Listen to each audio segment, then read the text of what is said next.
سڑک کے کنارے پر ایک کاغذ پر لکھا ہوا تھا کہ میرے 50 روپے گم ہو گئے ہیں، جس کو ملے وہ میرے گھر وا کی فلاں گلی پہنچا دے۔ میں ایک غریب اور بوڑھی عورت ہوں، میرا کوئی کمانے والا نہیں، روٹی خریدنے کے لیے بھی محتاج رہتی ہوں۔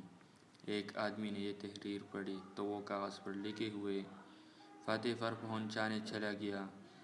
جو پتہ اس کاغذ پر لکھا ہوا تھا وہاں چلا گیا، جیب سے 50 روپے نکال کر بڑھیا کو دیے تو وہ پیسے لیتے ہوئے رو پڑی، کہنے لگی، بیٹے آج تم 12ویں آدمی ہو جسے میرے 50 روپے ملے ہیں اور وہ مجھے پہنچانے چلا آیا ہے۔ آدمی پیسے دے کر مسکراتے ہوئے جانے لگا تو بڑھیا نے اسے پیچھے سے آواز دیتے ہوئے کہا، بیٹے جاتے ہوئے وہ کاغذ جہاں لگا ہوا ہے اسے پالٹتے جانا، کیونکہ نہ تو میں پڑھی لکھی ہوں اور نہ ہی میں نے وہ کاغذ ادھر رکھا ہوا ہے۔ وَفِي السَّمَاءِ رِزْقُكُمْ وَمَا تُوعَدُونَ، آسمان ہی میں ہے تمہارا رزق بھی اور وہ چیز بھی جس کا تم سے وعدہ کیا جا رہا ہے۔